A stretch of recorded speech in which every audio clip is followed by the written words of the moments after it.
మానవ దేహం అది దేవుడు నిర్మించిన దేవాలయమో కట్టడాలకున్నదో మనిషికున్నదా పరలోకం వెళ్ళేది మనుషులే కదా తిరిగి పట్టండి చిటికిన బ్రతుకు నిలువ పెట్టరండి దేవుని కొరకు మానవ దేహం అది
యొక్క ఆలోచన భూమి మీదకి ఎలా వచ్చానన్న దానికన్నా నేను ఎలా బ్రతుకుతున్నాను, భూమి మీద ఎన్ని ఫెసిలిటీస్తో బ్రతుకుతున్నాను, ఎంత బాగా బ్రతుకుతున్నాను అన్న దాని మీద ఎక్కువ కాన్సన్ట్రేషన్ చేస్తున్నాడు.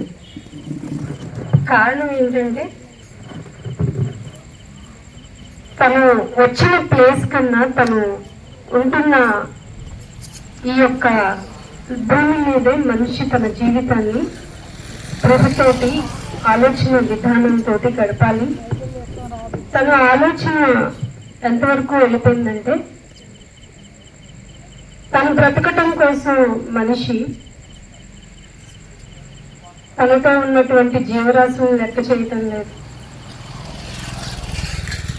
తనతో పాటు కష్టపడుతున్న పశు సంపదను గురించి అస్సలు ఆలోచన లేదు. అవి ఫీలింగ్స్ ఉన్నవే, అవి మనిషికి సపోర్ట్ చేస్తున్నాయి అంటే కారణం అవి బలహీనమైనవి కావు. గేదె బలమైనదా, మనిషి బలమైనవాడా అంటే ఖచ్చితంగా మన ఆన్సరు గేదె అని ఉంటుంది. ఏనుగు బలమైందా, మనిషి బలమైనవాడా అంటే ఖచ్చితంగా ఏనుగే బలమైనది. అతి క్రూరమైనది సింహం అవ్వనివ్వండి, పులి అవ్వనివ్వండి, వీటన్నిటినీ తనకు ఇష్టమైనట్టుగా సాధన చేసుకొని ఆ పెంచుకునే విధానంలో కుక్కలాగా పెంచుకునేటువంటి విధానం నేర్చుకున్నాడు.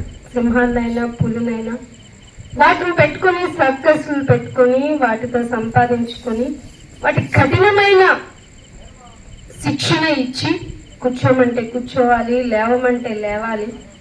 ఒక సర్కిల్ లాంటి దానిలో తనకంటే చిన్నగా ఉన్నటువంటి, తన ఆకారం కంటే చిన్నగా ఉన్నటువంటి ఒక సర్కిల్లోకి దూకమంటే అది ఆ సర్కిల్ చుట్టూ ఒక అగ్ని పెట్టి దానిలో దూకమంటే అది అమాయకంగా దూకేస్తుంది.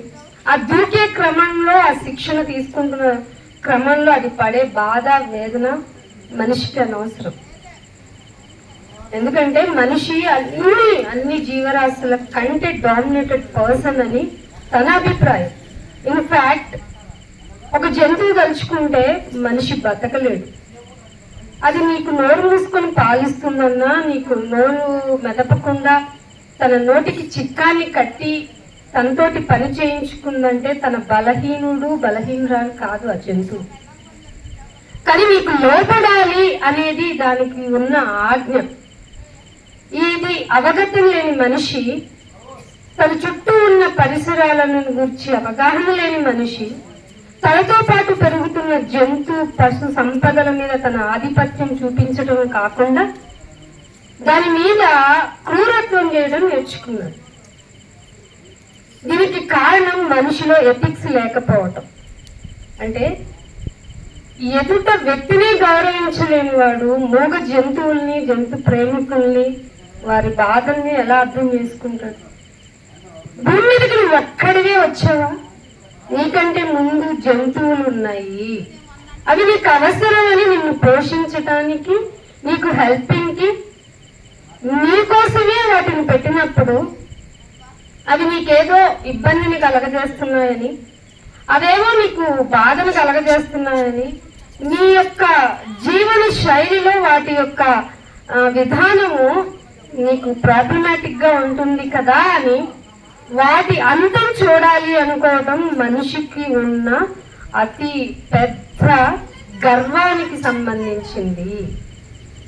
ఈ గర్వం ఎంతవరకు దారి తీసిందంటే, ఒక జంతువుని బరువులు మోయటానికి పెట్టుకున్న మనిషి దాని మీద ఎంత బరువు వేస్తున్నానో, దాన్ని ఎంతవరకు పని చేయించగలుగుతున్నానో కనీసపు అవగాహన లేదా అంటే ఖచ్చితంగా ఉంటుంది.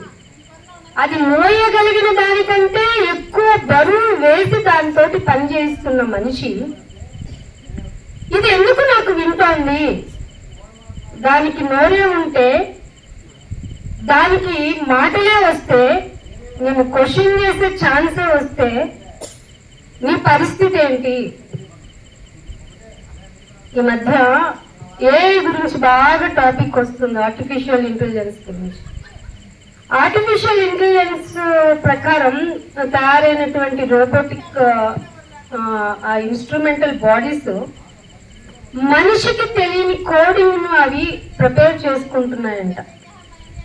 దానివల్ల మనిషికి ప్రమాదం తలెత్తే ఛాన్స్ ఉంది అని ఆర్టిఫిషియల్ ఇంటెలిజెన్స్ ప్రొసీజర్స్తో ఉన్నటువంటి మొన్న ఒక గూగుల్ మీట్ జరిగినటువంటి ఎంప్లాయీసే ఈ ఏఐ వల్ల మనం చాలా ఇబ్బంది పడుతున్నాం, చిన్న పిల్లలు కూడా దీనివల్ల బలైపోతున్నారు, మాకు తెలియకుండానే మా చేత రక్తం అంటించే పనులు చేస్తున్నారని తిరగబడ్డారు ఎంప్లాయీస్.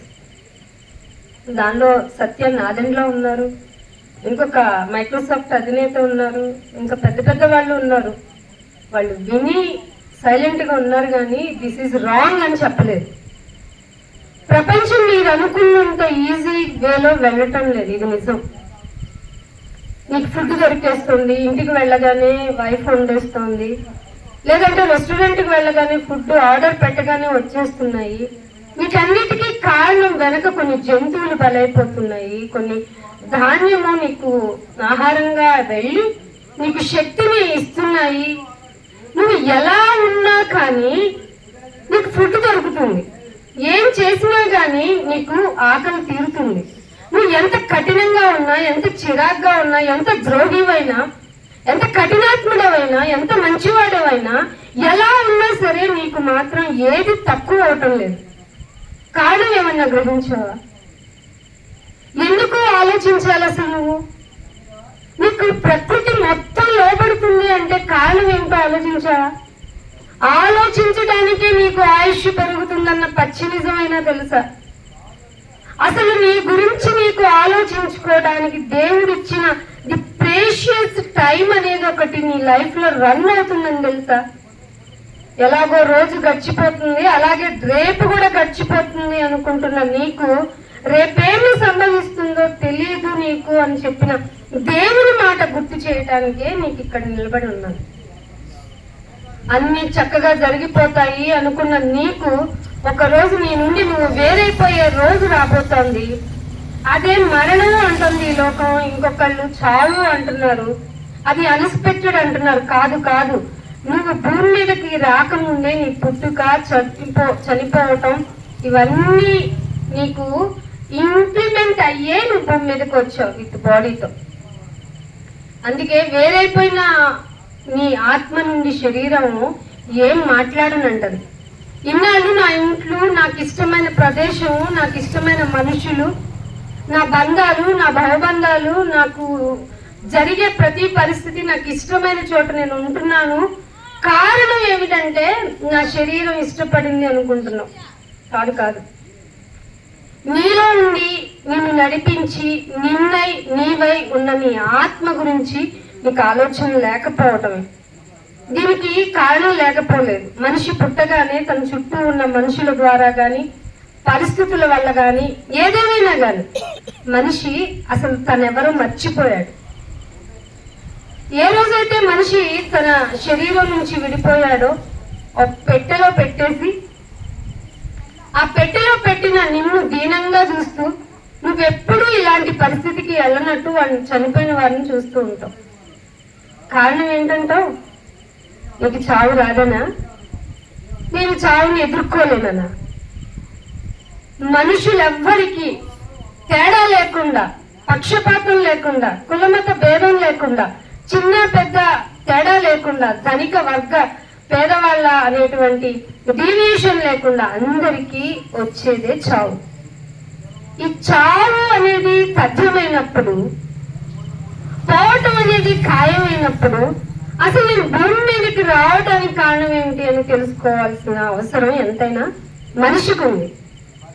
ఇదంతా వదిలేసి మనిషి భూమి మీద తనకి ఇష్టంగా ఉండడం అంటే ఇష్టమైన కర్రీతో ఫుడ్ తినటం, ఇష్టమైన మనుషుల మధ్య ఫంక్షనింగ్ అంటూ తనలో ఉన్నటువంటి అతి ఉత్సాహాన్ని కనపరుచుకోవటం, తనకి ఇష్టము అనుకుంటూ ఏవో ప్రకృతి అందంగా చూపించే కొన్ని ప్రదేశాలకు వెళ్ళి ప్రకృతి విరుద్ధమైన కొన్ని పనులు చేసుకుంటూ ఇదే లైఫ్, ఇదే ఎంజాయ్మెంట్.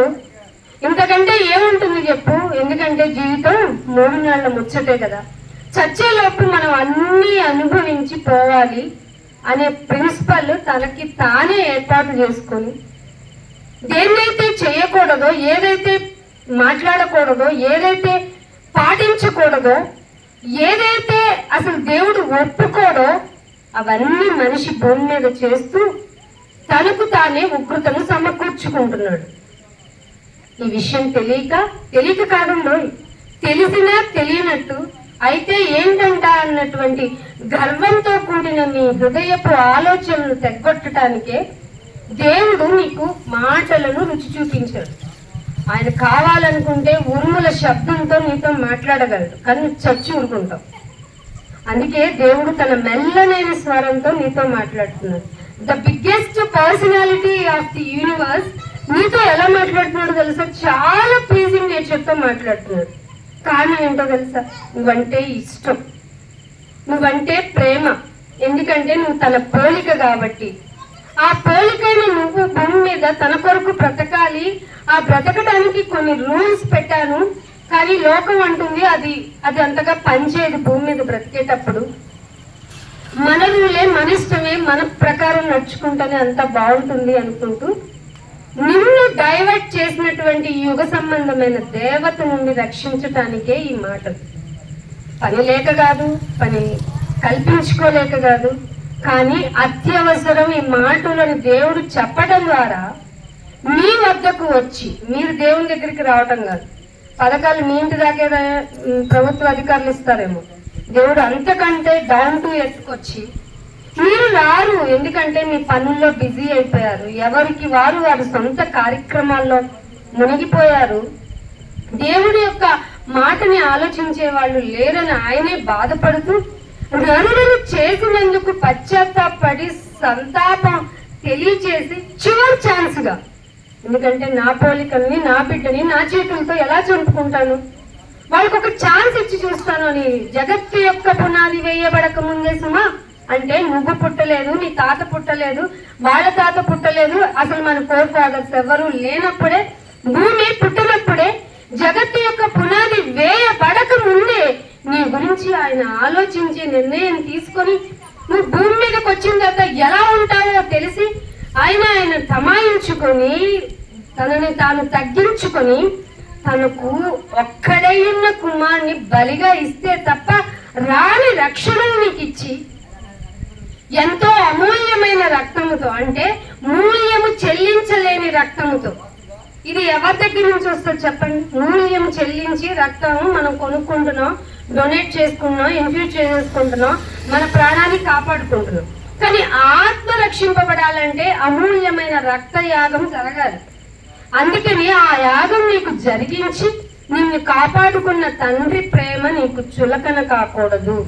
అందుకే భూమి మీద నీకు నయానో భయానో ఎలాగైనా సరే నీకు ఆయన ప్రేమను గుర్తు చేసి నువ్వు మారాలి, ఆయన కొరకు ఆయనకి ఇష్టమైనట్టు బ్రతకాలి అని ఆయన కోరికను, ఆయన చిత్తాన్ని నెరవేర్చడానికే గుర్తు చేసే కొంతమంది పిల్లల్ని వాళ్ళకి ప్రేరణ ఇచ్చి, మరి నువ్వు కష్టమైనా నష్టమైనా అవేమి నాకు సంబంధం లేదు, నా మాట నువ్వు చెప్పాలి.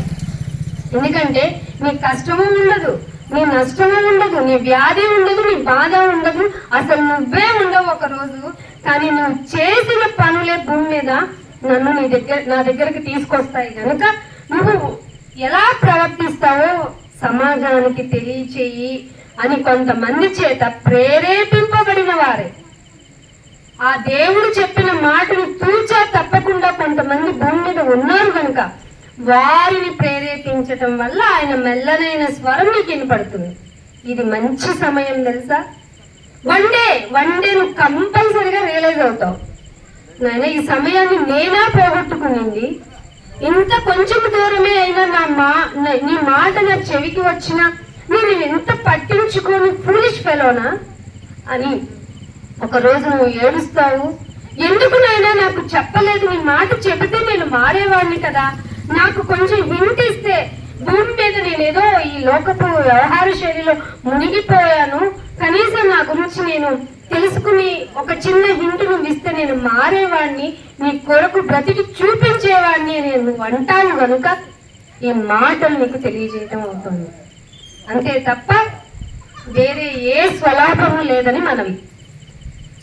మనిషి భూమి మీద బ్రతకటానికి మెయిన్ గా కావాల్సింది పంచభూతాలు: నింగి, నేల, నిప్పు, నీరు, గాలి. ఇవి ప్రాథమికంగా మనిషికి కావాలి. ఇవి లేకపోతే మనిషి మనుగడే లేదు. నింగిని చూసుకుంటే పైన ఉన్న సూర్యుడు, ఆ సూర్యుడు ఉదయించకపోతే మనకి ఆహారమే ఉండదు. ఆ సూర్యుడు చంద్రుడు యొక్క విధి విధానాలు జరిగించకపోతే, చంద్రుడు వల్ల మనం చూసి మామాను నేర్చుకున్న మన బతుకులకి చంద్రుడి యొక్క ఉపయోగం కూడా తెలుసుకునేలాగా చెయ్యకుండా ఉన్న ఈ యుగ సంబంధమైన దేవత యొక్క ఆ క్రూయల్ మైండ్ నుంచి నిన్ను విడిపించడానికి ఆయన జ్ఞానము, ఆయన మాటలు నీకు తెలియజేస్తున్నాం.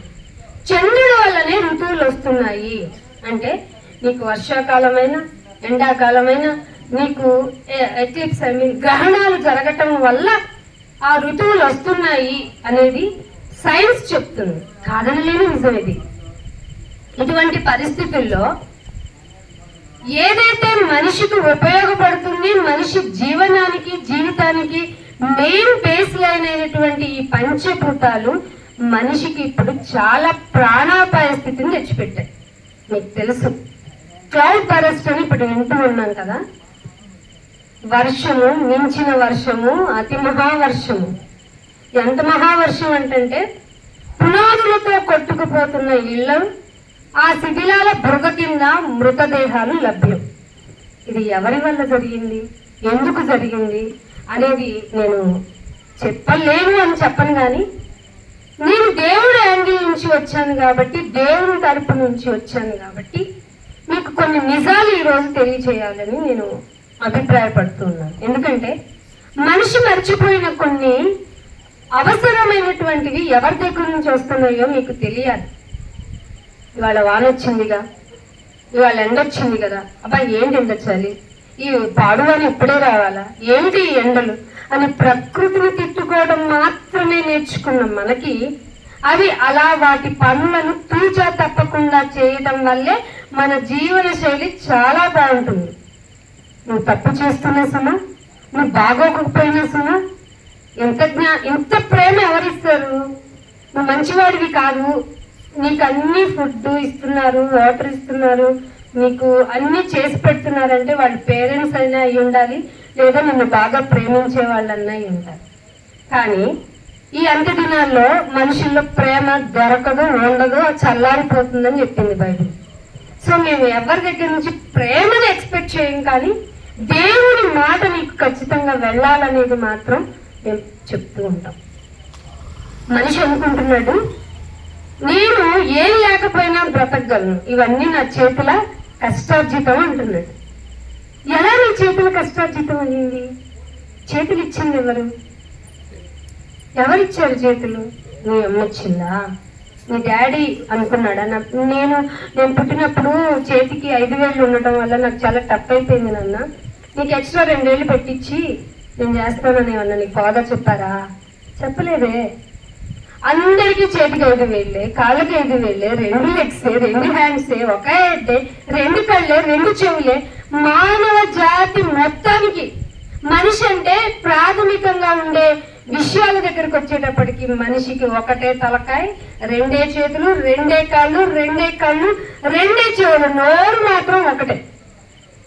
ఇలాంటి మనిషి కలిసి ఉంటే దేవుణ్ణి బాగా చూపించగలడు, బాగా చెప్పగలడు.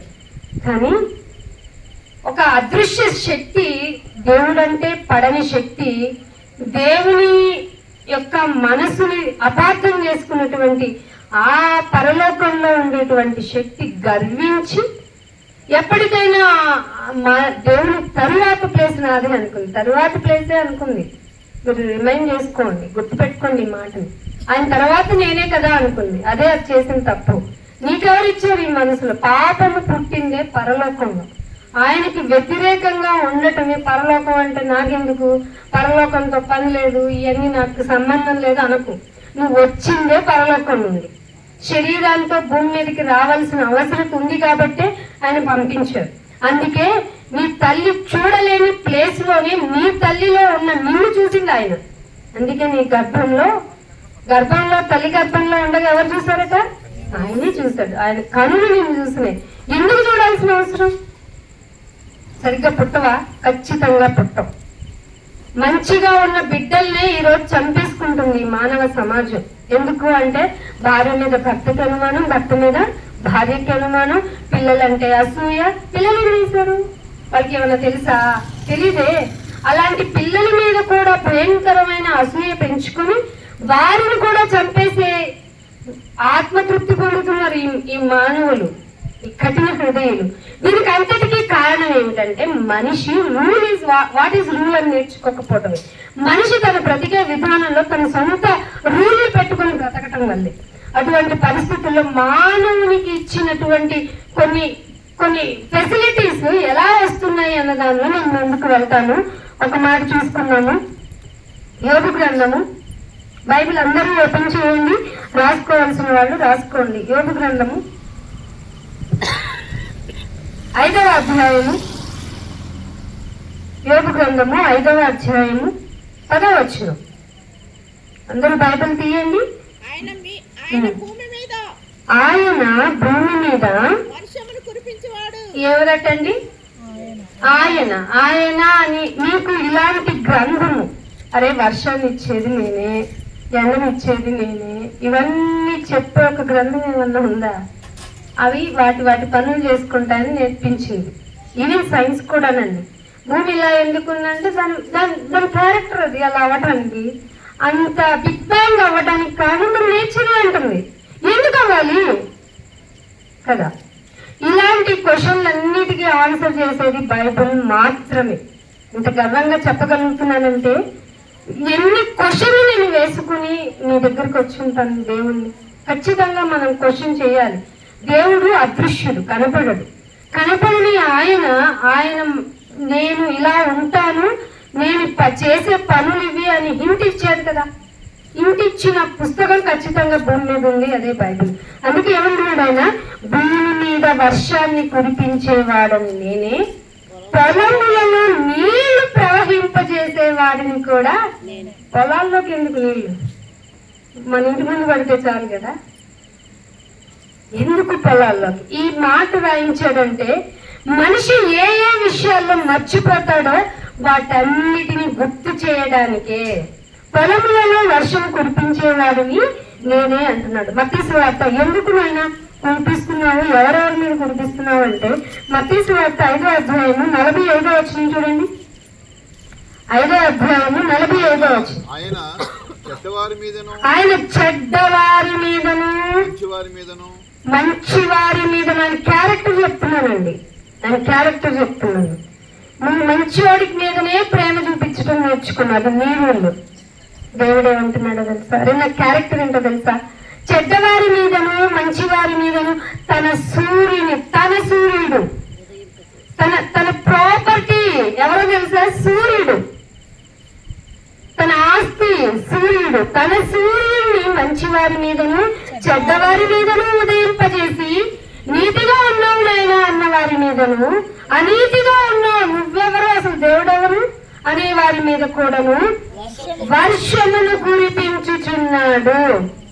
మీ అందరికి తెలుసు, ఒక యాజ్ ఎ విలేజ్ లో మీకు అందరికీ తెలుసు వర్షం ఎంత ఇంపార్టెంట్.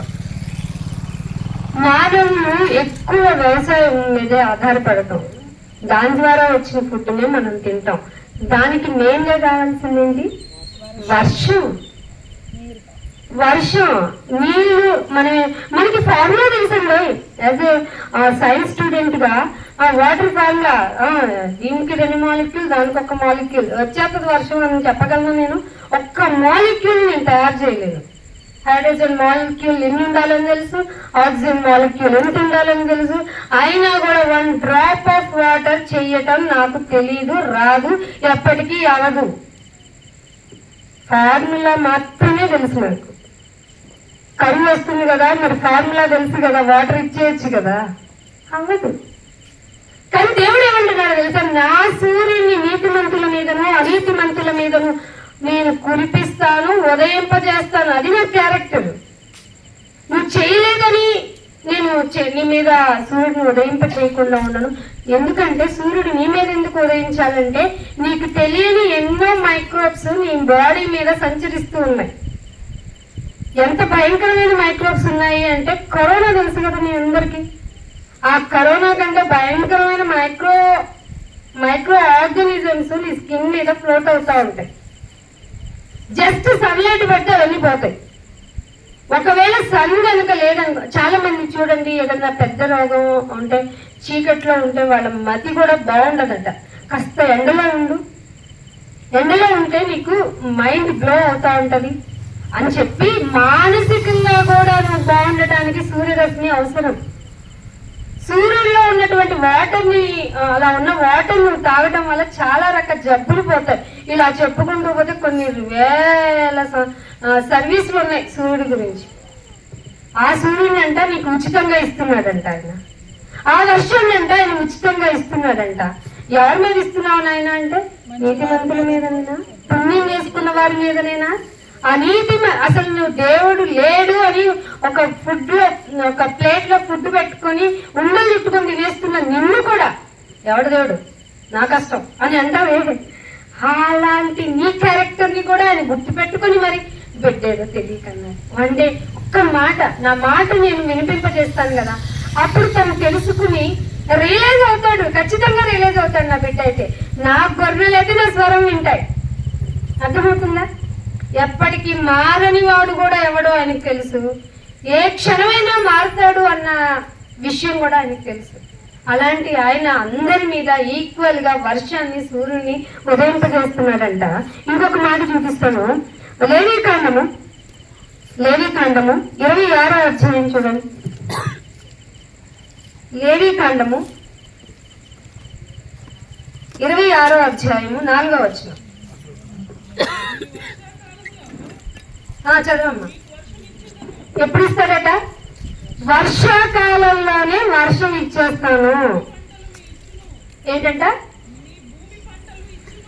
ఆ వర్షాకాలంలో వర్షం ఇవ్వటం వల్ల మీ భూమి మీ పంటలను ఇస్తుంది. చదువు చాలు. మీ పొలములో చెట్లు ఫలించును. వర్షము నువ్వేమనుకుంటావు అంటే భూమిలోకి విత్తనాలు వేసేసి వెళ్ళిపోయి నిద్రపోతావు అంతే. రేపేం మొలకలు ఎత్తకపోతుందా ఏంటో. నీకు సామెత కూడా ఉండింది కదా, నారు పోసిన వాడు. ఎక్కడి నుంచి తెచ్చావండి సామెతని? ఎంత ధీమాగా చెప్తావు. నారు పోసేవాడు నీరు ఎందుకు పోయాలి అసలు? ఆయన రూల్ అంటావా? ఆయనకు అవసరం అంటావా? సరే, నారు పోసేవాడు నీరు పోస్తే ఎవరికి లాభం? ఆయనకి ఏమైనా లాభం ఉండిందా? లాభం నీకే కదా.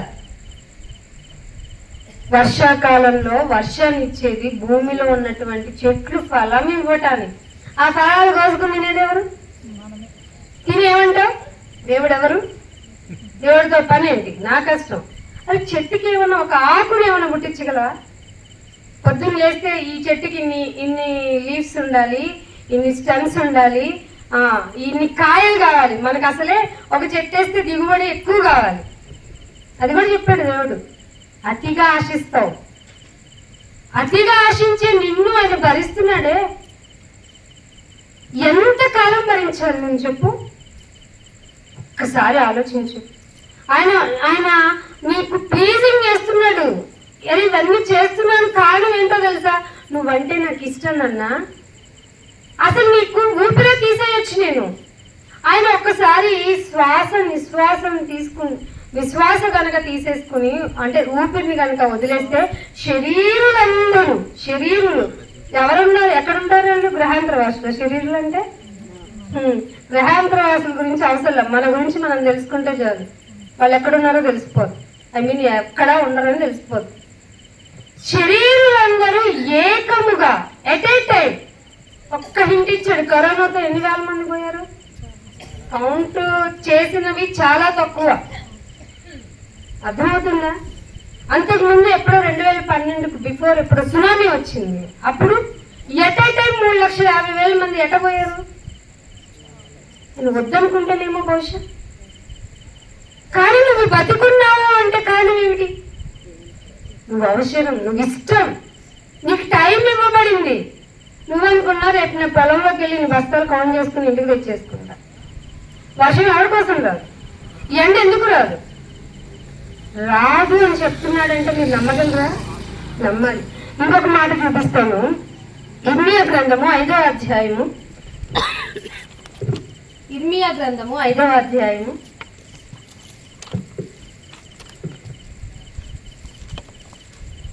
24వ వచనం. ఇర్మియా గ్రంథము 5వ అధ్యాయము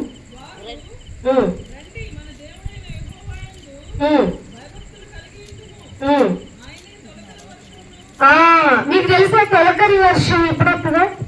మీ జీవిత కాలంలో ఎన్నిసార్లు తొలకరి వర్షాన్ని కౌంట్ చేసుకున్నారు? తొలకరి వర్షం సీజన్ గా, ఇది వర్షాకాలం కాబట్టి వర్షం వచ్చేస్తుంది అని అనుకుంటావు. కానీ ఆయన ఒక కాన్సెప్ట్ పెట్టుకున్నాడంట. ఎందుకని? దాని కాలములలో అది ఏమిటట? మళ్ళీ చదవండి ఆ మాట. ఆయనే తొలకరి వర్షమును కడవరి వర్షమును దాని కాలాల్లో. కడవరి వర్షం ఎప్పుడు గుర్తుందో తెలిసిందా? ఇయర్ వదిలేండి, పోయిన ఇయర్ కడవరి లాస్ట్ గా కురిసిన వర్షపు డేట్ చెప్పండి. ఎవరికైనా గుర్తుందా? ఇలాగా మన జీవితంలో ఎన్నో మర్చిపోయాం. అందుకే ఆయన తొలకరి వర్షం ఎప్పుడు కురుస్తుందో, కడవరి వర్షం ఎప్పుడు కురుస్తుందో ఆయన దాని కాలాలకి తను నియమించాడంట. అది కూడా నీకు చెప్తున్నాడు, ద హింట్ చెప్తూ ఆయన నిర్ణయింపబడిన కోతకాలపు వారములను ఆయన మనకు రప్పించుచున్నాడు. ఇది కోత కోసే టైంగా, పంట కోతకొచ్చింది అని చెప్తాం. ఎట్ట చెప్తాం? వేసిన మొక్క అట్టాగే ఉంటే ఏడుతావు తప్ప ఏం చేయలేవు కదండి. మీతో పాటు మాలాంటి వాళ్ళం ఏడవాలి. రైతు నుంచి వచ్చిన ఫుడ్డే కదా మనం తినాలి. అట్లా అవునా అంకుల్ రావట్లేదా మొక్కలు అని ఏడుస్తాం మేము కూడా. నీతో వచ్చి మేము కూడా ఏం చేయలేం. కానీ నువ్వు నేను సంతృప్తిగా ఉండడానికట ఆయన ఏమంటున్నాడు? నిర్ణయింపబడిన కోతకాలపు వారాలను కూడా ఆయన పెట్టాడంట.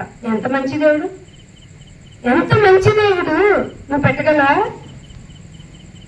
ఎరువు ఎక్కువ వేసేసి దిగుబడి ఎక్కువ కావాలనుకునే మనకి కోత కోసుకుని వారాలు పెట్టుకుంటామా? ఈ టైంలో కొయ్యాలి అంతే. పంట చేతికి వచ్చింది. ఎక్కడికి వచ్చింది?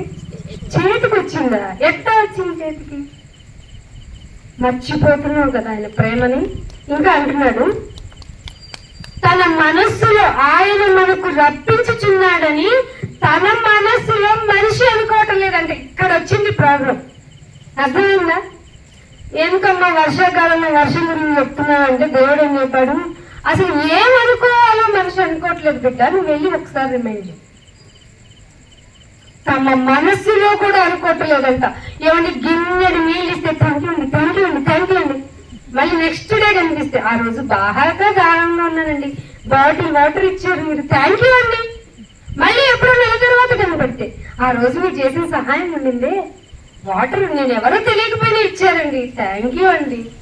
కనిపించినప్పుడల్లా చెవులు చిల్లు పడేలాగా థ్యాంక్ యూ చెప్తారు. ఎదుట పర్సన్ ఆఫ్టర్ ఆల్ తను తయారు చేయలేని వాటర్ ని తన చేతికి లభ్యమై తనకు ఉచితంగా వచ్చిన వాటర్ నీకు ఇస్తే సో మెనీ థ్యాంక్స్ చెప్తున్న నీకు అసలు ఆ వాటర్ ని, ఆ సూర్యుని, ఆ కోత కాలాన్ని, ఆ వారాలని, తొలకరి వర్షాన్ని, కడవరి వర్షాన్ని నీకిస్తున్న మనిషిని మనసులో కూడా తలుచుకొని నిన్ను ఏం చేయాలో చెప్పు. ఏం చేస్తే ఆయన ప్రేమను గుర్తించగలవో చెప్పు. ఇంకొక మాట అంటున్నాడు, యోబు గ్రంథము 37వ అధ్యాయము, యోబు గ్రంథము 37వ అధ్యాయము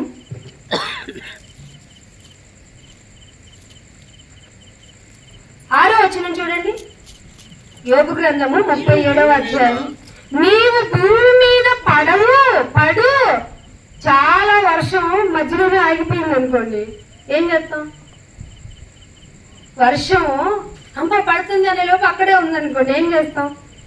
అసలు ఇమాజిన్ చేసుకోండి. మనసును తెచ్చుకొని నీకు ఇవన్నీ గుర్తు చేయాల్సిందే. కానీ దేవుడు ఏమంటున్నాడు?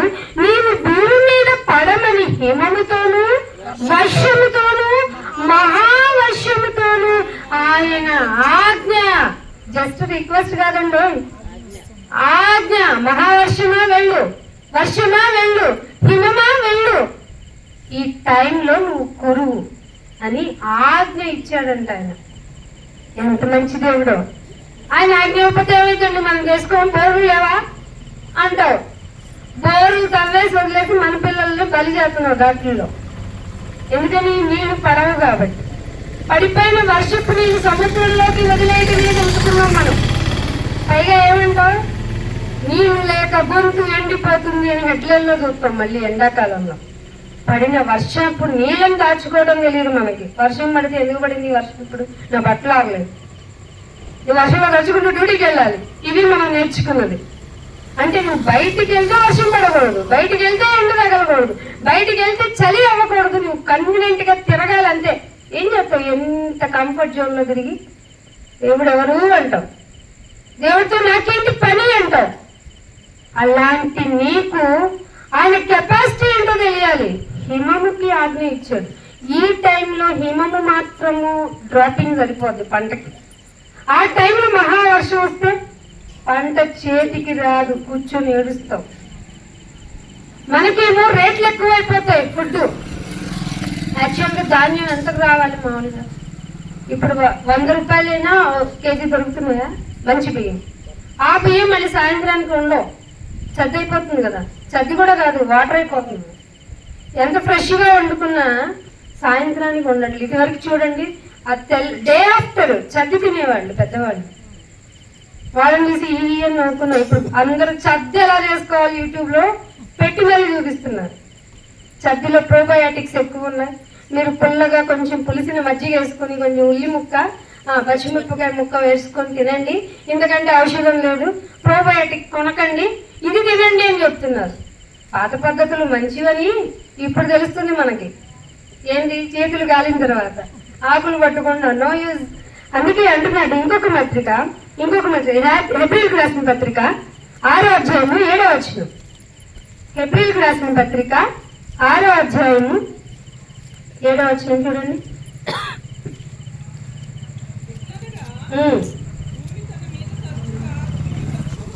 భూమి తన మీద తరచుగా కురియు వర్షమును తాగుతుందట. భూమి చూడండి మళ్ళీ నీరెంత చిరాకు పడతారో. భూమికి బాగా ఎక్కువ ఇన్కన్వీనియన్స్ దేనికి? నేలకే కదా. చిత్ర అయిపోద్ది నేల, బురద అయిపోద్ది. నేల మీద చినుకు అక్కడ నుండి పైనుండి ఫోర్స్ఫుల్ గా ఒక వర్షం పడింది అనుకోండి, చురుక్కుమనేది ఎవరికి? నేల తల్లికి. అంతే కదా. మన మీద పడితే అబ్బా కొట్టింది వర్షం నన్ను ఇవాళ అంటావా? కానీ ఏం చేస్తుందో చూడండి, ఎంత ఓర్పుగా ఉంటుందో భూమి చూడండి.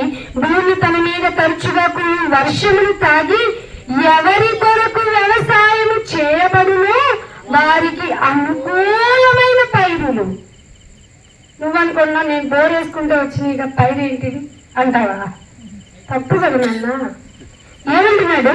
అనుకూలమై పైరులను ఫలించి దేవుని ఆశీర్వచనం పొందుతుంది.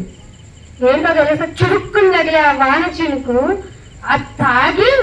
దానిలో దాచుకుని నీకు అనుకూలమైన పైరుని ఇవ్వటానికి అది పనిష్మెంట్ తీసుకుని దేవునితో బ్లెస్సింగ్ తెచ్చుకుందంట. భూమి నువ్వు తొక్కలో నేల, పిచ్చి నేల, చెత్త నేల, నల్లరేగడి నేల, తెల్లరేగడి నేల, ఎర్రరేగడి నేల, ఈ నెలలో ఈ పంట అవే నేర్చుకున్న నీకు భూమి యొక్క ఓర్పు కూడా తెలియాలి.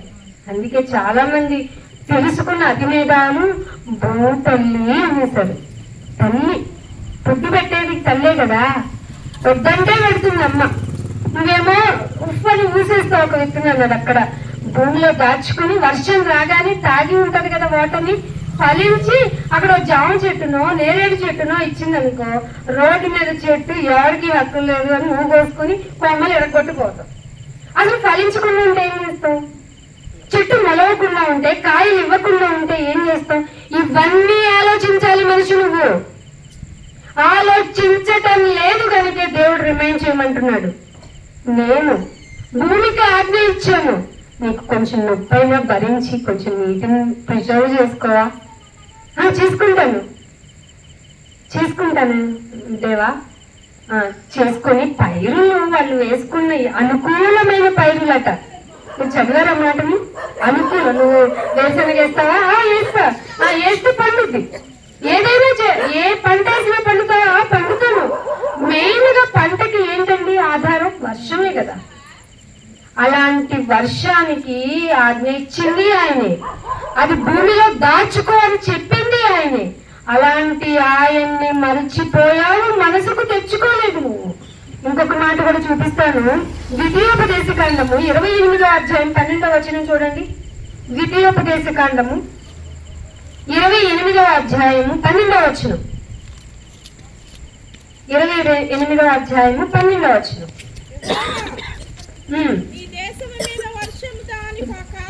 నీ దేశము మీద వర్షము దాని కాలమందు కురిపించుటకు నీవు చేయు కార్యమంతటిని ఆశీర్వదిస్తాడు.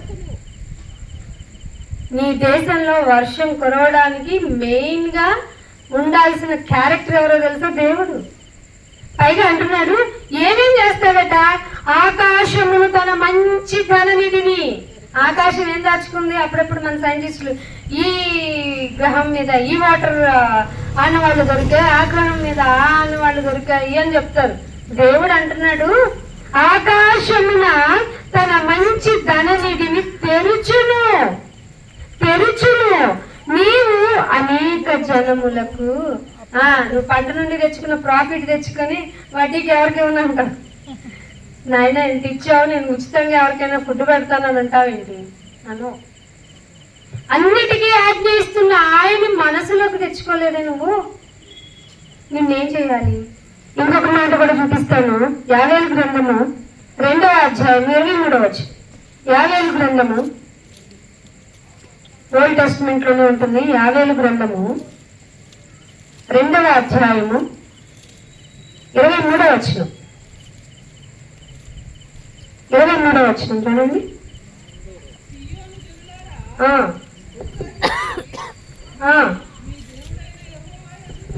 మీ దేవుడైన యెహోవా యందు సంతోషించండి. వర్షం కురిసింది కదా అని వర్షము దండపెట్టకండి. ఎందుకంటే దానికి ఆజ్ఞ ఇచ్చింది నేను. కురవలేదు కదా అని ఫ్రాక్స్ కి పెళ్లి చేయకండి. ఫ్రాక్స్ అంటే కప్పలకి పెళ్లి చేయకండి. మీ దేవుడైన యెహోవాను ఎందుకని మీరు పెళ్లిళ్ళు చేస్తున్నారు? దానివల్ల ఉపయోగం ఏంటి? ఇంత ఎడ్యుకేటెడ్, ఇంత సైబరిక్, ఇంత రోబోటిక్ నేచర్ లో ఉన్న మనము ఇంకా కుక్కలకి నక్కలకి పెళ్లి చేస్తే వర్షం వస్తుందా? ఎక్కడో సహారా లాంటి అరబిక్ దేశాల్లో కూడా వరద వచ్చే పరిస్థితిలో ఉన్న క్లౌడ్ బరస్ట్ వల్ల ఇంకేం చేస్తావు నువ్వు? పెళ్ళిళ్ళు. ఇంకెంత అన్ఎడ్యుకేటెడ్ లైఫ్ ను లీడ్ చేస్తావు? వర్షాన్ని ఇస్తున్న ఆయన నీకేం చెప్తున్నాడో తెలుసా? నన్ను స్తుతించండి. నువ్వేమో నేనేమో మన బ్రతుకుని బట్టి మనకు మనమే డివైడ్ అయిపోయి మనకు మనమే నేచర్ ని ఏంటో తెలియక, నేచర్ ని సృష్టించిన క్రియేటర్ ఎవరో డీవియేషన్ ఏంటో తెలియక, నేచరే క్రియేటర్ అని, క్రియేటరే నేచర్ అనుకొని తర్జన పడుతూ అనేక విధాలుగా విడిపోయి అసలైన దేవునికి మాత్రం బ్యాక్వర్డ్ క్యాస్ట్ దేవుడు అని పేరు పెట్టేస్తుంది. ఇది నీకేమన్నా అర్థమవుతుందా? ఆలోచిస్తున్నావా? వర్షాన్ని ఇస్తుంది నేనైనా అంటే నువ్వు షెడ్యూల్ క్యాస్ట్ దేవుడు అంటావేంటి? అయ్యా మీరు నిజాన్ని తెలుసుకోండి అంటే మతం మారుతావంటావేంటి? మతం మారడం అంటే నీ ఆచారాన్ని, నీ యొక్క ఏదైతే ఫాలో అవుతుందో దాన్ని అంతా వదిలించుకొని నేను చెప్పిన ప్రకారం నడుచుకోండి. కానీ బైబుల్ ఎప్పుడు నీ జీవన విధానాన్ని మార్చుకోమల్లా, నీవు మారు అని చెప్పింది. దాన్ని ఏం చెప్పింది బైబిల్? మారు మనస్సు. అసలు మనిషి మారాలట. ఎందుకని? మననం చేసుకోవడం తెలియని మనిషి, మర్చిపోయిన మనిషి మార్చుకోవాల్సింది మనసు అని చెప్తున్న దేవుడి మీద ఇంత పెద్ద నింద వేస్తే నీకు మనుగడ ఉంటుందా? అందుకే ఇంకొక మాట కూడా చూపిస్తున్నాను. ఆ మాట చదవండి. తన నీతిని బట్టి 23వ వచనం చూడండి ఏముంది.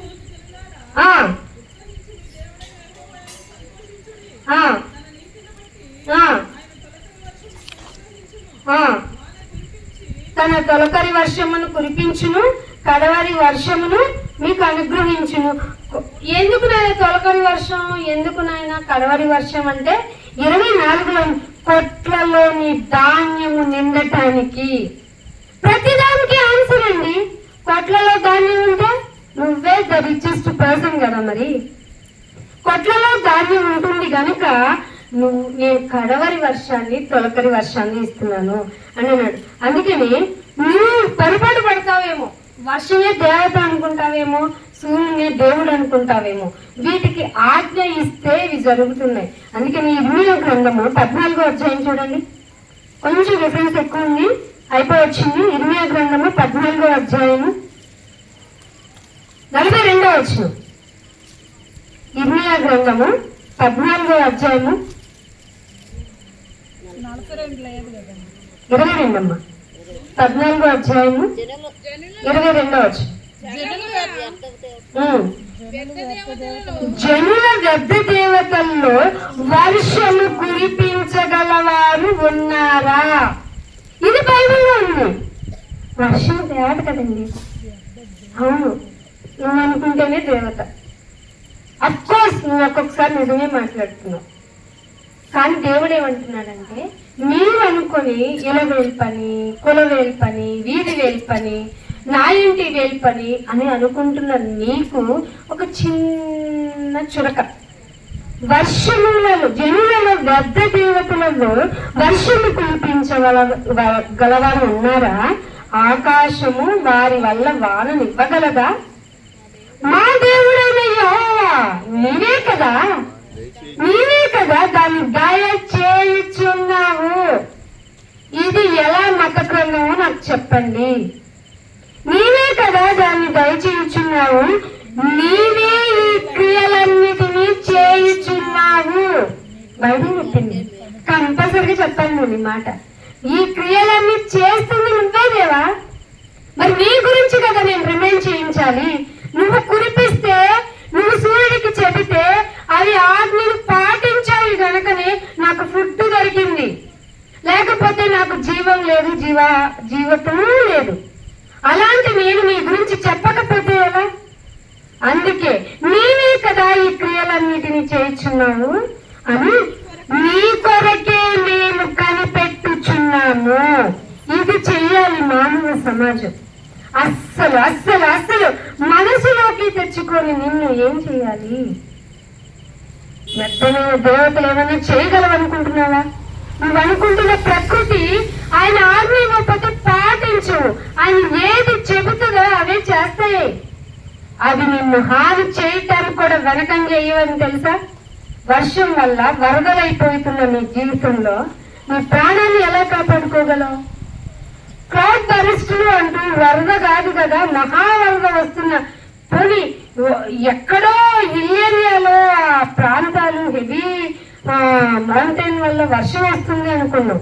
అసలు మామూలు ప్రాంతాలు ముంబై లాంటి సిటీస్, హైదరాబాద్ వంటి సిటీస్ ఈ వరద ప్రభావానికి లోనే చనిపోతున్నారంటే కారణం ఏమిటి? దేవుని మనసులో కూడా ఈయనే చేస్తున్నాడు అని నువ్వు ఆలోచించకపోవటం వల్ల. అయినా అనీతిమంతుడవైన నీ మీద కేవలం ఆయన ప్రేమనే చూపిస్తున్నాడు. అందుకే నేను ఒక మాట చూపిస్తాను. ఆమోసు గ్రంథము 4వ అధ్యాయము, ఆమోసు గ్రంథము 4వ అధ్యాయము 7వ వచనం చూడండి. 4వ అధ్యాయము 7వ వచనం. కోత కాలానికి ముందు 3 నెలలు వాన లేకుండా చేశాడంట ఒక జాతికి. ఏమన్నా ఉపయోగం ఉంటుందా? పంట పండదు కదా. వానాకాలంలో 3 నెలలు వర్షం లేకపోతే ఏమవుతుంది? పంటలు రావలేదు కదా. ఒక పట్టణం మీద కురిపించి మరొక పట్టణం మీద కురిపించలేదు నేను. ఎందుకంటే ఇట్లా అయినా నా గురించి ఆలోచిస్తావని నా ఆలోచన. నీళ్లు రాలేదు అంటే అధికారులు తప్పనుకున్నానే. మా వీధిలోకి లైన్ వేయలేదు అనుకున్నానే. ఇదేంటి నాయన, ఒక సిటీలో కురిపించి ఇంకొక సిటీలో కురిపించలేదు. ఒక చోట వర్షం లేని చోట ఎండిపోయాను. 2-3 పట్టణముల వాళ్ళు నీళ్లు తాగుటకు ఒక పట్టణానికి పోగా అచ్చటి నీరు వారికి చాలకపోయాను. అయినను అండర్లైన్ చేసుకోండి. నాయన నీటి ఎక్కడ ఎందుకు వచ్చింది అంటే నన్ను గుర్తిస్తావేమో అనుకున్నా. అధికారం గుర్తాను అనుకున్నాను, వాళ్ళకేం తెలుసు? వాళ్ళు చేసేది ఏముంటది? నీళ్ళుంటే నీకు పైపేస్తారు. కానీ నీళ్ళే లేని చోట, నీళ్ళే రాని చోట, అసలు వర్షమే కురిపించని చోట వాళ్ళు ఏం చేయగలుగుతారు?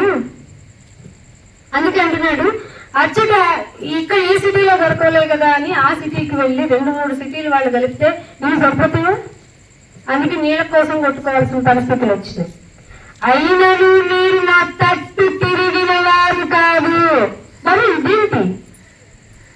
వాటర్ లేకపోవడం నా ప్రారంభమా?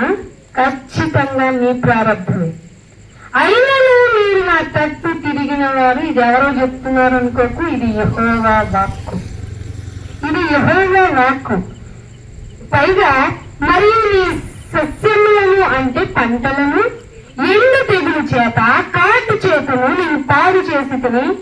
గొంగళ పురుగు వచ్చి నీ విస్తారమైన వనములను, ద్రాక్ష తోటలను, అంజూరపు చెట్లను, ఒలీవ చెట్లను తిరివేసును. పంటకు పురుగుపడిందన్నా అంటవే తెలుసు నీకు. దానికి సొల్యూషన్ దేవుడు బైబిల్లో రాయించాడు తెలుసా? అయినను మీరు నా తట్టు తిరగలేదేంటి అంటే పురుగుకైనా ఆయన ఆజ్ఞ ఇవ్వగలడా నీ పంట తినేయాలంటే? అంటే నకిలీ విత్తనాలు వల్ల కదా, రెసిస్టెన్స్ లేని విత్తనం వేయటం వల్ల అనుకున్నాను నేను. ఇది కాదా? కాదట. నువ్వు నా తట్టు తిరగలేదు. దేవుడు నీకు చెప్తున్నాడు, ఆయన చెప్పండి మాట నీకు చెప్తున్నా. నీకు వినపడుతోంది తెలుసు నాకు. ఆయన తట్టు తిరిగిన వారు కారు, ఆయన తట్టు తిరిగిన వారు కారట. ఈ మానవ సమాజాన్ని ఏం చేయొచ్చు చెప్పు? నువ్వే చెప్పాలి, నీ చేతే చెప్పిస్తాడు శిక్ష ఏం వేయాలో. తిరగవా నువ్వు? అయ్యో పురుగుది వేసిందని ఏడవడం తెలిసిందే గాని ఆయన తట్టు తిరిగితే నీ లైఫ్ బాగుంటుంది, నువ్వు బాగుంటావు అన్న విషయం ఎలా మర్చిపోయావు? అందుకే నేను ఇంకొక మాట చూపిస్తాను. నిర్గమాకాండము 9వ అధ్యాయము, నిర్గమాకాండము 9వ అధ్యాయము 34వ వచనం. 9వ అధ్యాయము 34వ వచనం. వర్షమును వడగండ్లను గురుములను నిలిచిపోవుట చూచి అతడును అతని సేవకులను, అది వర్షం ఎక్కువ అవుతుందయ్యా పాపం మానేస్తాం అనలేదట ఆనాటి సమాజం. ఈ సమాజం ఏమన్నా మారిందంటే అస్సలు ఇంకా ఇంకా ఇంకా ఘోరంగా కఠినమైన వారైపోయారు. అతడును అతని సేవకులను ఇంకనూ పాపము చేయొచ్చు తమ హృదయములను. ఎలా ఉన్నారంట మనిషి? తమ హృదయాలని కఠినం చేసేసుకుంటున్నారు.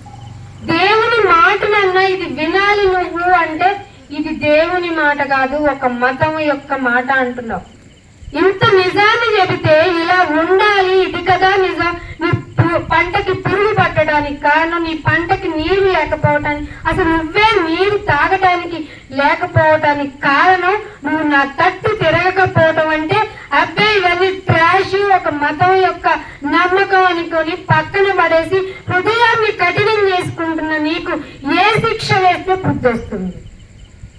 కానీ ఆయన ఇంకా ప్రేమిస్తున్నాడు, అందుకే నువ్వు బతుకున్నావు. ఇంకొక మాట చూపిస్తాను. ఇర్మియా గ్రంథము 3వ అధ్యాయము 2వ వచనం.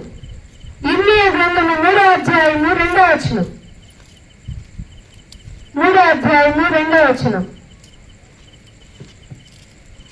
చెట్లు లేని కొండ ప్రదేశపు వైపు నీ కన్నులెత్తి చూడుము.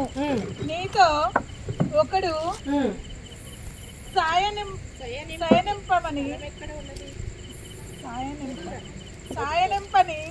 స్థలం ఎక్కడ ఉన్నదని, శయనింపని స్థలం ఎక్కడ ఉన్నది? ఎడారి మార్గమున అరబీ దేశస్థుడు కాచి ఉండినట్లుగా నీవు వారి కొరకు త్రోవల్లో నిలిచి ఉన్నావు. నీ వ్యభిచారము చేత. ఎంత మాట అన్నావు? మమ్మల్ని వ్యభిచారులు అంటావా?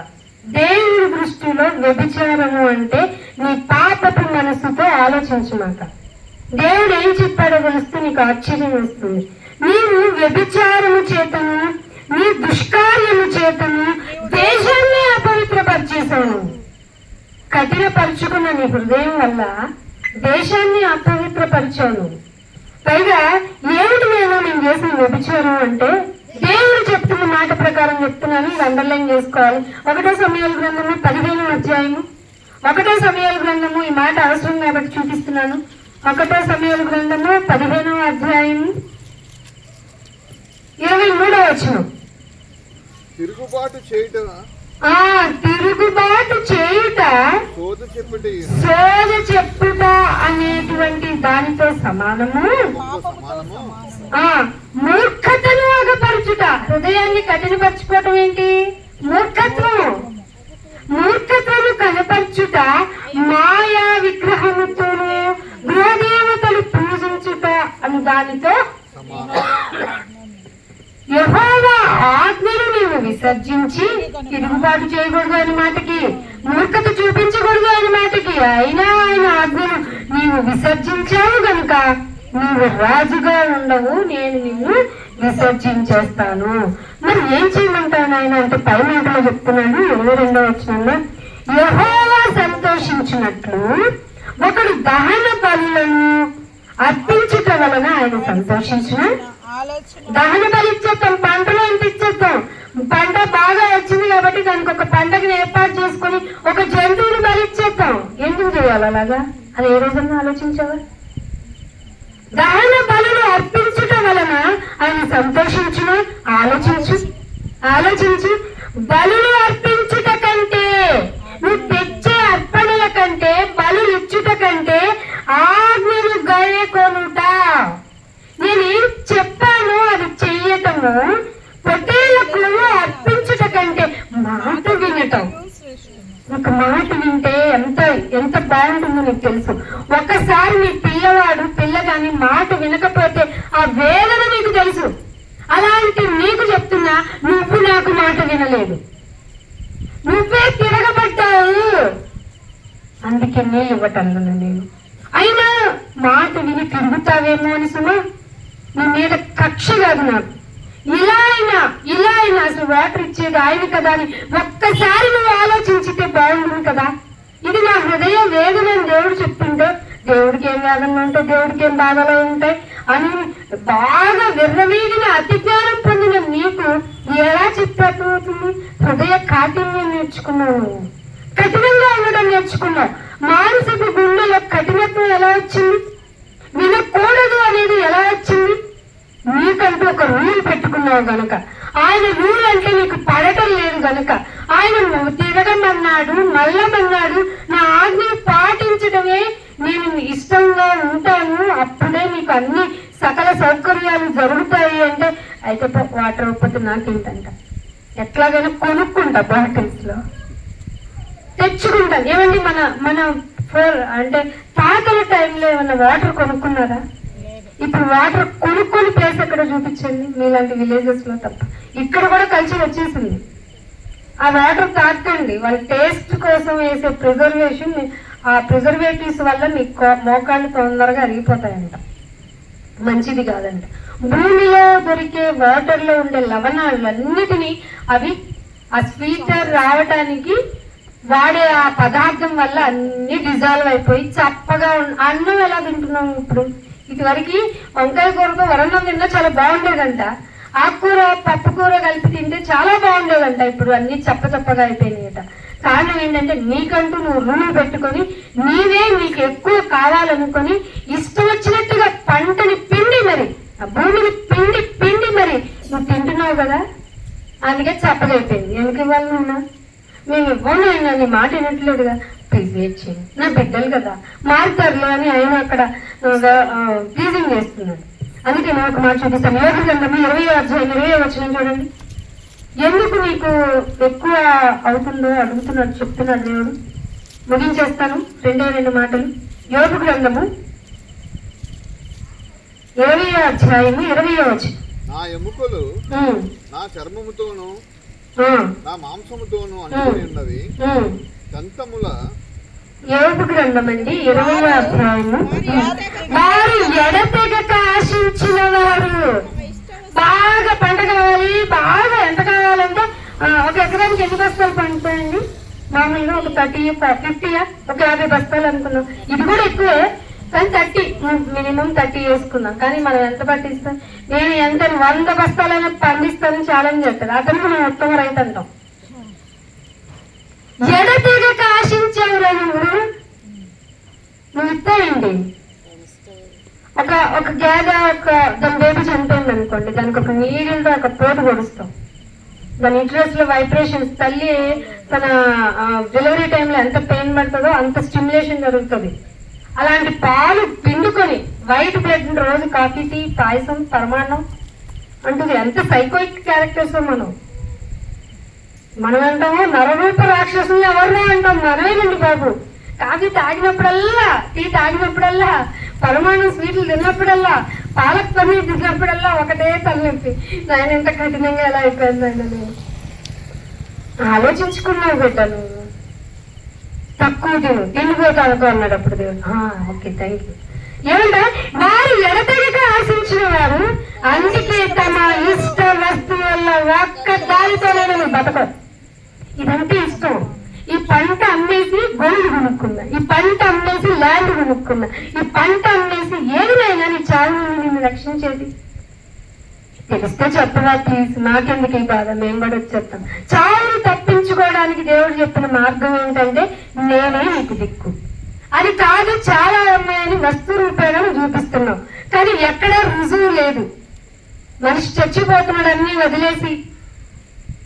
అందుకే చెప్తున్నా, మీరు నమ్ముకున్న ఇష్ట వస్తువులేవి మిమ్మల్ని కాపాడవు. ఇది గుర్తు చేయాలి నీకు, మనసు మలుచుకోవాలి నువ్వు. అందుకే చెప్పబడుతుంది ఆయన మెల్లలైన స్వరం విను. మనసు కనుక ఈ మెల్లలైన స్వరాన్ని కనుక నువ్వు రిజెక్ట్ చేస్తే ఉరుముల శబ్దము కలిగిన ఆయన స్వరం వినటానికి నీకు ఒక రోజు వస్తుంది. ఆ రోజు వినలేక నీ చెవులు చిల్లు రక్తం వచ్చినా ఉపయోగం లేదు తప్పించుకోవడానికి. అది గుర్తు చేయడానికే ఈ మెల్లమైన స్వరం. ఎక్కువ ఆశించారు, అందుకే నీకు దొరకలేదు. అందుకే దేవుడు తీసుకున్న నిర్ణయం చూపించి ముగిస్తాను. దానియేలు గ్రంథము 7వ అధ్యాయము, దానియేలు గ్రంథము 7వ అధ్యాయము 10వ వచనం. దానియేలు గ్రంథము అగ్ని వంటి ప్రవాహము. ఎక్కడి నుంచి ఏంటండి? ఆయన వద్దనండి. మేమేంటి ఏదో భూమిలో ఉండేటువంటి అగ్ని పర్వతాలు పగిలినాయి అనుకుంటున్నాం. జపాన్ మొన్నటిదాకా ఉనికిపోయిందో లేదా? ఉనికిపోయిందో, ఎందుకు తుఫాను వచ్చేది? ఎవరో అమ్మ చెప్పిందని కాదు. భూమిలో ఆ టెక్టానిక్ ప్లేట్స్ కదలడం, అది రెక్టార్ స్కేల్ మీద 8 దాటిందంటే మనిషికి అసలు మనిషి ఉన్నాడా, కింద భూమి ఉందా, స్లాబులు పడ్డాయా, ఏమీ ఉండదు. అట్లాంటి భయంకరమైన పరిస్థితులు ఎదురవుతుంటే నువ్వేం చేస్తున్నావు? మీకు ఏమంటాడు దేవుడు? ఏం చెప్తున్నాడు 10వ వచనంలో? ఆయన వేల కొలదిగా పరిచారకులు ఉన్నారంట. 10వ వచనంలో ఆయన యుద్ధ నుండి అగ్ని వంటి ప్రవాహం వస్తుంది. అంతేకాకుండా వేల కొలదిగా పరిచారకులు, సర్వెంట్. ఒక్క సర్వెంట్ ఉంటే చాలు మీకు. భూమి మీద నిన్ను పట్టుకోవడానికి లేదు. ఒరే ఇలారా, అరే అది పట్టుకో, నా సంచి పట్టుకో, నాకు గొడుగు పెట్టు అంటూ తిరుగుతావు. ఇక్కడ వేల వేల పరిచారకులున్న ఆ పరమ తండ్రి నీ గురించి ఆలోచిస్తున్నాడు. అంత డౌన్ అయిపోయి నీ గురించి మెల్లగా మాట్లాడుతున్నాడు. ఎందుకంటే నువ్వు ఇలా మాట్లాడితేనే వింటావు. నీ యొక్క బాడీ ఇలానే యాక్సెప్ట్ చేస్తుంది. ఇక్కడ ఏమన్నారు? వేల వేల కొలదిగా ఆయనకు పరిచారకులు ఉన్నారు. కోట్ల కొలది మనుషులు ఆయన ఎదుట నిలిచారు. ఎందుకో తెలుసా? ఆయన్ని గుర్తు చేసుకున్నందుకు, ఆయన వైపు తిరగనందుకు. ఆ ఎదురుగా ఉన్నారట తీర్పు తీర్చడానికి గ్రంథాలు ఉన్నాయట. ఇది నీకు రియలైజ్ అవ్వాలి. నేను చేసిన ప్రతిదాన్ని నన్ను అడిగేదెవడు, నన్ను ప్రశ్నించేదెవడు అంటే ఖచ్చితంగా నిన్ను అడిగి తేరడానికి నీకు టైం ఇచ్చాడు దేవుడు. గ్రంథములు పైగా ఆయనకి ఇంతమందిని ఎలా ట్యాకిల్ చేయగలుగుతున్నాయని అనుకోకు. ఒక షోరూమ్ లో ఇన్ని వెహికల్స్ బయటకు వెళ్ళినాయి, ఇంతమందికి అమ్మేశాను, కొనుక్కున్నవన్నీ ఇంకా ఇన్ని ఉన్నాయి అని చెప్పే క్యాపబిలిటీనే మనిషికుంటే మనిషిని బయటికి పంపించిన దేవుడు ప్రతి ఒక్కరికి వాళ్ళకి సంబంధించిన ముద్రని వేసి ఆయన బయటికి వదిలాడు అంటే ఆసమర్శన నీ గురించి వాట్ హీ వాజ్ డన్ భూమి మీద ఉన్నప్పుడు అని గ్రంథాలు తీస్తాడట. వర్షం ఇచ్చాను, సూర్యుని ఇచ్చాను అని సూర్యుడు ఇంతగా నీకు సేవ చేస్తే కూడా నువ్వు మననం చేసుకోలేదా? ఇంత ట్రాష్ ఫెలో ఏంట్రా నువ్వు? ఇంత పిచ్చివాడి ఏంట్రా నువ్వు? నీకు తెలివిని ఇచ్చాను, జంతువుని తీసి నవ్వుకున్నవే, అది మూగది కికి అని అరుస్తుంది అంటావు, పిల్ల ఏమరుస్తుందట మియావని అరుస్తుంది, కుక్క బాబాయ్ అంటది అని పాఠాలు నేర్చుకున్న నీకు ఎన్నో విధాలుగా మాట్లాడి కావాలంటే 1-4 భాషలు మాట్లాడి భాష కోవిదులం అయిపోయావన్నా మీ మానవ జాతి నేర్చుకోవాల్సింది నేర్చుకోలేదేంటి? తీయండి వీడి గురించి ఒక గ్రంథాన్ని. ఏం రాయించాను, భూమి మీదకి వెళ్ళి ఏం చేయమని చెప్పాను, వీడు చేసిందేంటి? వెప్పండి గ్రంథాలని తన వేల సైన్యాన్ని అది చెప్తాడట, ఆజ్ఞ ఇస్తాడంట. ఎందుకు ఆయన సైన్యం ఎవరో చెప్పాలి. ఏప్రిల్ రాసిన పత్రిక 1వ అధ్యాయం 7వ వచనం. ఈ పాఠానికి కన్క్లూజన్ ఏప్రిల్ రాసిన పత్రిక 1వ అధ్యాయం 7వ వచనం. తన దూతలను వాయువు బాబాయ్ ప్రచండమైన తుఫాను గాలి వాయువు ఆయన దూత, తన దూతలను వాయువులుగాను తన సేవకులను అగ్ని జ్వాలలుగాను. ఏమనుకున్నాను? దేవుడు అంటే నువ్వు పెట్టే పరమాణానికి ఆశపడేవాడా? నువ్వు ఇచ్చే కాగితపు మొక్కకి ఆయన లొంగిపోయేవాడు అనుకుంటున్నావా ఏంటి? దూత ఏమిటో తెలుసా? తుఫాన్ వస్తుంది కాబట్టి ఇదివరకు అండి మనకి మొబైల్లో అలర్ట్స్ ఎప్పుడు వచ్చాయి, అసలు వచ్చాయో కాదో తెలియదు. జస్ట్ మనకి ప్రచార సాధనాల్లో మాత్రమే ఇచ్చారు. టెక్నాలజీ ఎక్కువైందో లేకపోతే దేవుని ఉగ్రత మరింత ప్రచండమైందో మీకు తెలియాలి. ప్రతిరోజు వస్తుంది మీ ప్రాంతంలో భయంకరమైన ఉరుములు, భయంకరమైన వర్షము. కాబట్టి ఎవరు ఇంట్లోంచి బయటకు రాకండి. ఉరుము వచ్చి నీ ఇంటి మీద పడితే, వరద వచ్చి నిన్ను తోసుకుని పోతే ఎక్కడికి వెళ్ళి కాపాడుతారు? దేవుడు అదే చెప్తున్నాడు. నువ్వు ఎక్కడున్నా నిన్ను పట్టుకుని తీరుతా. నేను ఆకాశం మండలంలోకి వెళ్తావా? అక్కడ నేనున్నాను. భూమి అడుక్కి వెళ్తావా? సముద్రపు లోపలికి వెళ్తావా? I will be there also. I will be. ఏమనుకుంటున్నావు నా గురించి? నువ్వు చేసిన పెద్ద పాపానికి చిన్న అమౌంట్ నువ్వు గుడికి వచ్చి ఇచ్చేస్తే పుణ్యం వచ్చేస్తుంది అనుకున్నావా? అలా చెప్పి నిన్ను మోసం చేస్తుంది మానవ సమాజం. తప్పు. నీ తప్పుకి పరిహారం నీ పశ్చాత్తాపమే. నేను మారిపోయాను, ఇంక ఎన్నిటికీ తప్పు చెయ్యను, నేను మారిపోయానని ఆయన వైపు మళ్ళటమే నువ్వు చేయవలసిన ప్రాయశ్చిత్తం. ఆయన మర్చిపోవటమే నువ్వు చేసిన తప్పు. ఆయన ఆజ్ఞను పాటించకపోవటమే నువ్వు చేసిన తప్పు. ఆయన నీకు వర్షాన్ని ఇచ్చి సూర్యునిచ్చి నీ ధాన్యము నీ కొట్లలో ఉండేలాగా నిన్ను పెంచి పోషించి ఆయన నిన్ను కాపాడుతుంటే మర్చిపోతున్న నీకు ఏదో ఎవరికో అన్నదానం కన్యాదానం చేస్తే పుణ్యం వస్తుంది అంటే భ్రమపడిన అదే నిజం అనుకుంటున్న నీకు ఆయన మెల్లలేని స్వరంతో చెప్తున్నాను, అది నిజమే కాదు. అలా అనుకుంటే ఎన్ని పుణ్యాలు చేసుకుంటే మన పాపం పోతుందో చెప్పండి. ఎన్ని పుణ్యాలు చేసుకున్నా? నేను చేసుకున్న పాపం వల్ల ఒక దానం చేస్తే నాకు పుణ్యం వచ్చేస్తే నాకు దేవుడు ఎందుకు ఇన్ని విషయాలు తెలియచేయాలి? దేవుడు ఎందుకు నాకు ఇవన్నీ చెప్పాలి? చెబుతున్నాడంటే ఇంకా ప్రేమిస్తున్నాడు. భార్యను చంపేశాడంట అనుమానంతో. గర్భవతి అయిన భార్య ఇంట్లో జస్ట్ బాడీ స్టమక్ పార్ట్, బాడీలో కొంచెం అదర్ పార్ట్స్ ఉన్నాయంట, మిగిలినవన్నీ విసిరేశాడంట. అలా అది పైగా వాళ్ళు ప్రేమించి పెళ్లి చేసుకున్న ప్రేమ ఏమైపోయింది? చంపేసింది. ఈ ప్రేమ ఏంటో తెలుసా? అణువున క్షణము ఆయన కాలుతో తలుస్తున్నావు, నోటుతో దూషిస్తున్నావు, ఆయన మనుగడనే ప్రశ్నిస్తున్నావు. దేవుడికి అమ్ముండాలి కదండి, మరి అమ్మని కదా పూజించాలంటాం.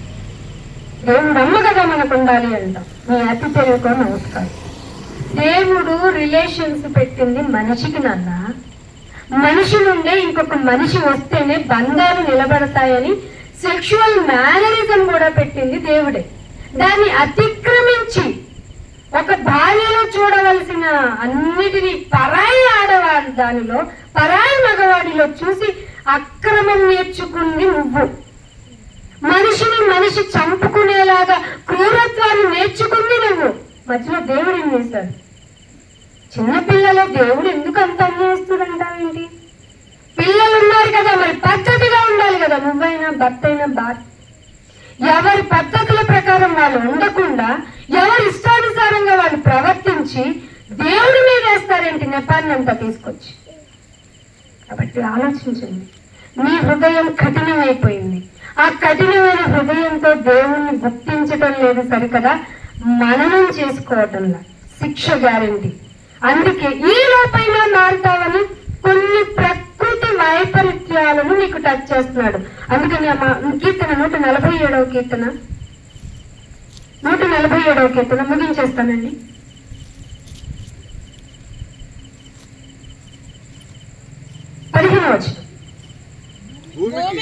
భూమికి ఆజ్ఞనిచ్చువాడు. ఏమైనా ఆజ్ఞ ఇచ్చావునైనా? వర్షం కురు అన్నాను, కురిపించావు. భూమి దాచుకున్నావు. భూమి పంటనివ్వు, ఇచ్చావు. కానీ ఆ మాట ఇచ్చిన ఆయన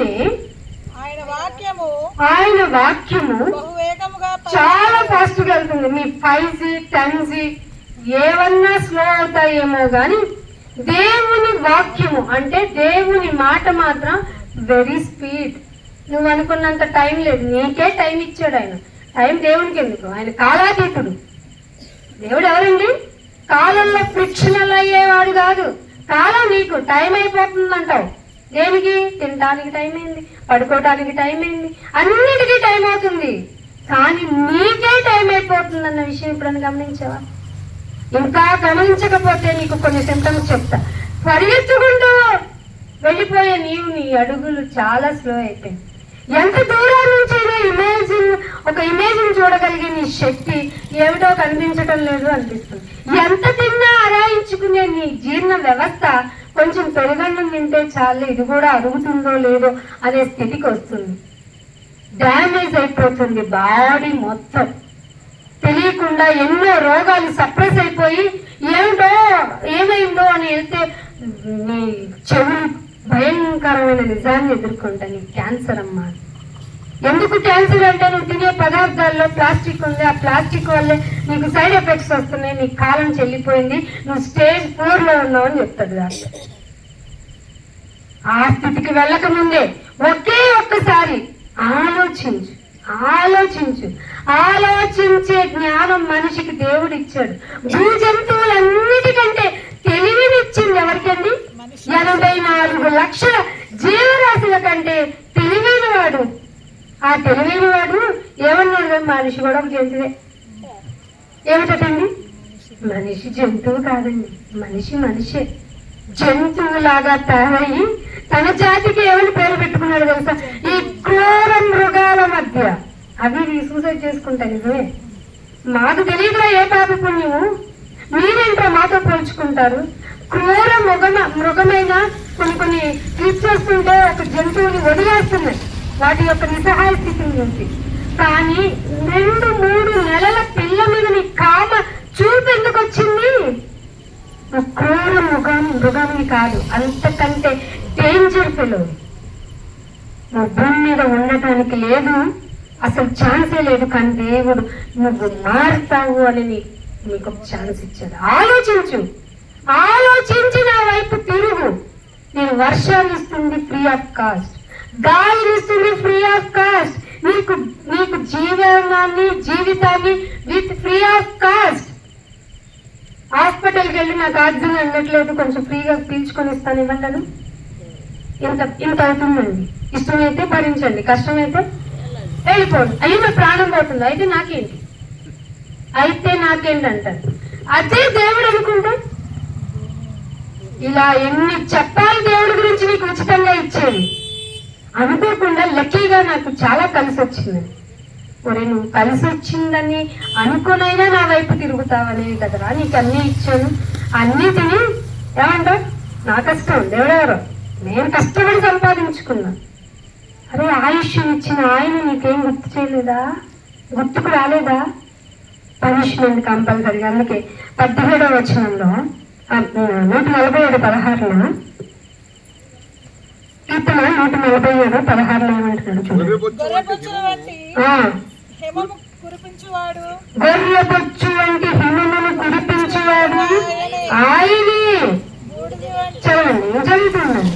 బూడిద వంటి మంచు కణం బూడిద వంటి మంచు కణములను చల్లువాడు ఆయన. చల్లువాడము నేనే. ముక్కలు ముక్కలుగా వడగండు విసురువాడము నేనే. ఆయన ఏంటి నాయన ఇవన్నీ చేసేది నువ్వా? ఏదో సౌండ్ పొల్యూషన్ వల్ల డిస్టర్బ్ అయిపోయి, ఎయిర్ పొల్యూషన్ వల్ల అయ్యి ఏవో ప్రకృతి వైపరీత్యాలు అనుకున్నాను కానీ నువ్వు చేస్తున్నావా? అవును, కాయిన్కి ఇంకొక సైడ్ ఆయన రూపం ఇది.